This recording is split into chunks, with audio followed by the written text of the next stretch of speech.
What on earth happened to this Pajero? You wouldn't believe what this old Pajero's been through. At first glance, it looks like it's been through a war zone. The owner from the south didn't seem to care much for it, and now it's our job to bring it back to life. So let's pop the hood and check the real deal. Underneath, a 4-cylinder diesel engine. First thing we wanted to see, did water get inside? Thankfully, no water, just old oil. That's a good sign. But with the inspection certificate about to expire, we had to act fast. After a few back and forths with the owner, we got the car for scrap value.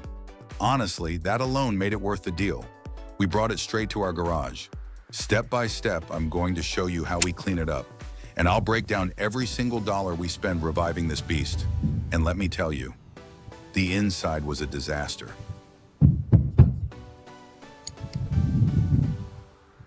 There was a whole bag of garbage in there, mud everywhere. Took us hours to dig through the mess. Eventually, we stripped out all the interior parts and started the real work. Deep cleaning and full teardown. Seats out, dash out, door panels off. We didn't miss a thing. You ever get into that immersive teardown mode, where it's just you, the car, and a ton of bolts? That's where we were. We finally got it stripped to bare metal. What a mess. But it's also when we realized this frame, this shell, it's straight. Not even a single panel out of line. That alone is gold. Next up, full washdown. Engine, body, everything. The mud was packed in thick. Took 4 rounds to get it all off. Just last month, I tried buying a similar shell, and it was $5,000. So yeah, was it worth it? Absolutely.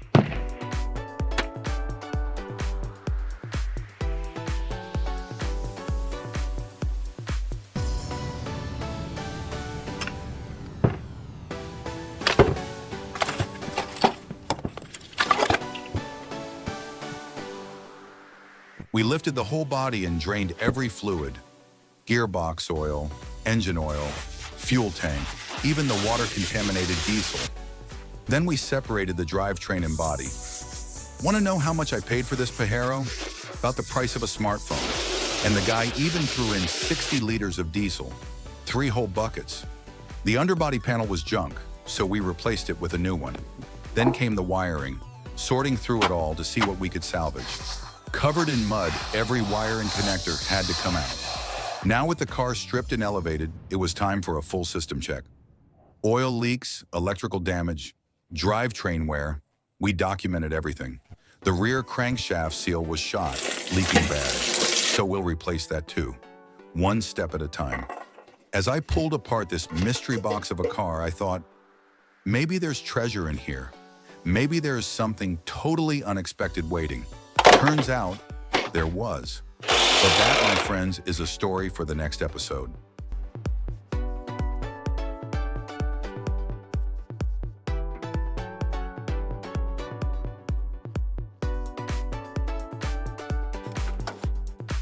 All right, here we go again. This engine, absolutely packed with yellow mud. We cleaned it out as much as we could, but it was like scooping wet clay. The high-pressure fuel system, gone. Took it apart completely. Now we're pulling out the pistons. Turns out they're soaked, water inside everything. We've got damage all over the place. So here's the question. How much will this mystery box cost to rebuild? Spoiler, a full piston ring set is non-negotiable. We had to replace all 3 rings. No chance of reusing those. And that's just the start. Next, we tore down the transmission. A lot of you guys haven't seen us rebuild one of these before. Well, today's your lucky day.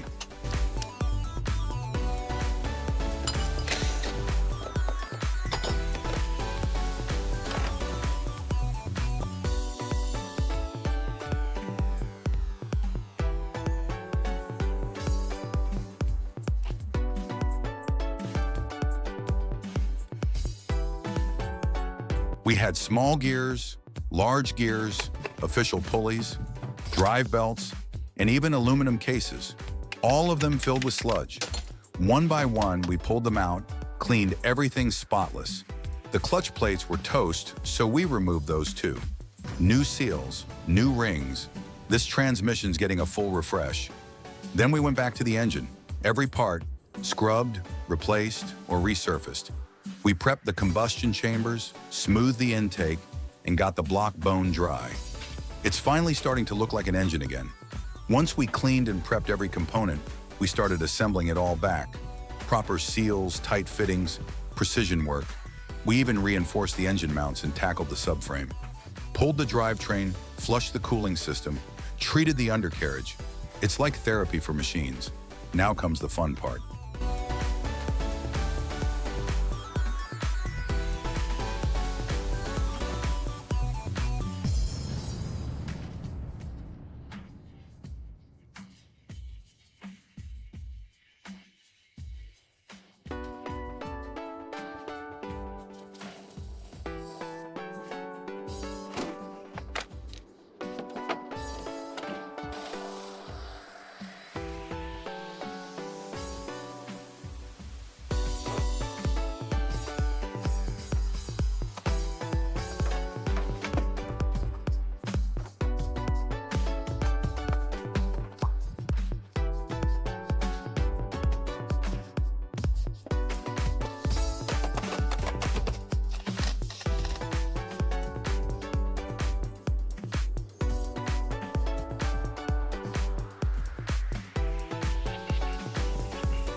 We rolled the frame into our spray booth. Time to paint. But here's the twist. You won't believe what color we chose. Or rather, what you chose. That's right. I let the viewers decide the paint job this time. So don't blame me. Blame the comments section. We laid down the primer, made sure every corner was prepped. But man, some parts still weren't sanded right. So we stripped the front half again and started over. Sprayed the doors next. The color? I didn't even recognize it at first, but hey, it pops. And now with the shell fully painted and drying like a work of art, we're one step closer to the finish line. This shell came out way better than I expected. Solid, clean, and straight. Next episode, we'll start the rebuild. Piece by piece. Let's see if we can bring this Pajero back from the dead. Stay tuned.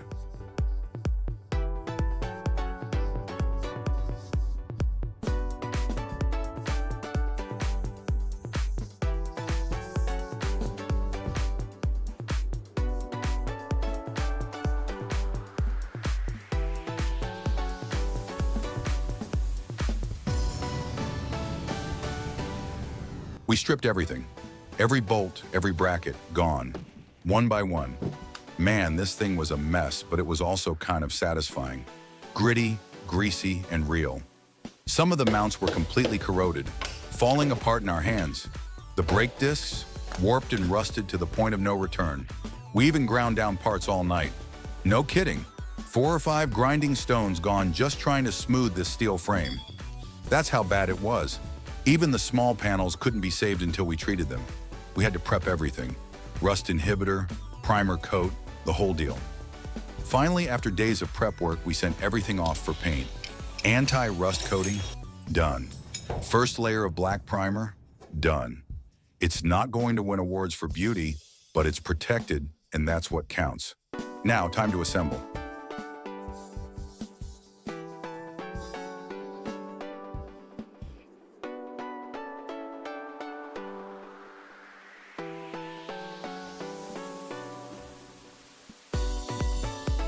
Every part has been restored.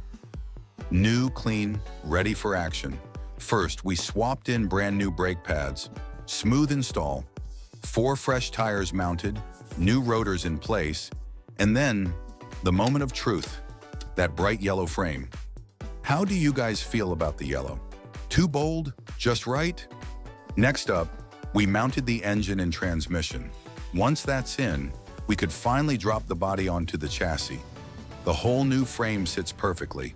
Strong, sturdy, ready to roll. We installed the crankshaft, every rod measured and within spec. Then came the new pistons, matched to the old connecting rods, all seated and torqued with new bearings and fresh caps.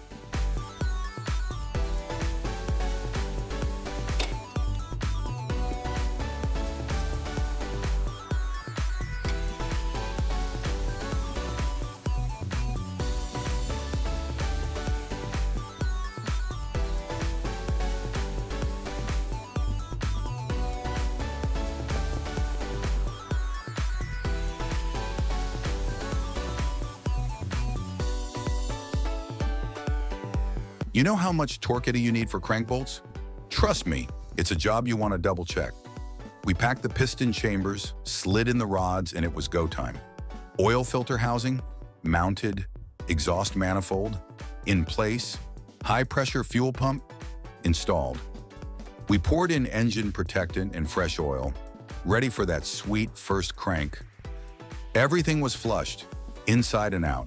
A clean engine is a happy engine. Last step before startup, friction plates and fuel delivery lines, all matched, all sealed. And then, engine drop time. We carefully mounted the engine to the chassis and connected the transmission. That was the moment everything clicked. Literally, a perfect fit. The heart of the beast is back in its cage. Coming up next, will it start?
So yeah, this was a 20-year-old mountain Pajero, long forgotten in the woods, and after months of grinding, welding, scrubbing, and wrenching, it's finally alive again.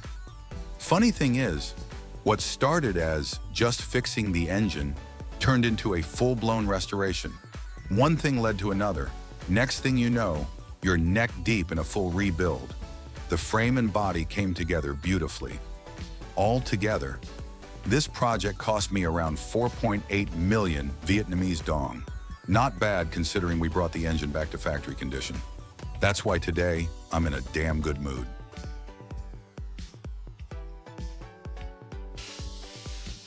We pushed the frame into the work bay and got to work installing the oil cooler mesh. Ever seen one up close? That little grid plays a huge role in keeping temps down. Mounted perfectly, clicks right into place. Half a turn and boom, it's seated. Next came the upper body, mounted it back onto the mainframe. Now here's the crazy part. Ever worked on a car with no front seats and a real panoramic sunroof? That's right, this Pajero has both. Wiring was a pain, but we finally got it under control. Then came the interior work. Air conditioning evaporator, dashboard, and just for fun, I threw in a basic FM radio. Nothing fancy, just enough to feel human inside.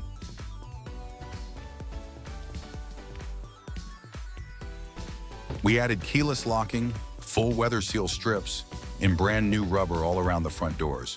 That alone cost another $600, worth every penny.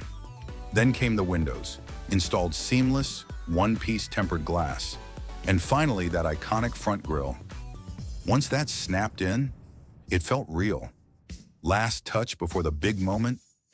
Soundproofing the cabin. We layered the panels, sealed them tight, and made sure the car doors felt solid. Now, when you close it, it doesn't clang, it thuds. This is where it gets personal.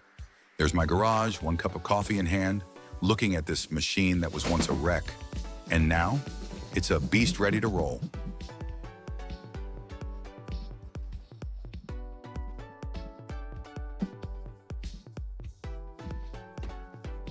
It took over 3 months, longer than planned, but the result?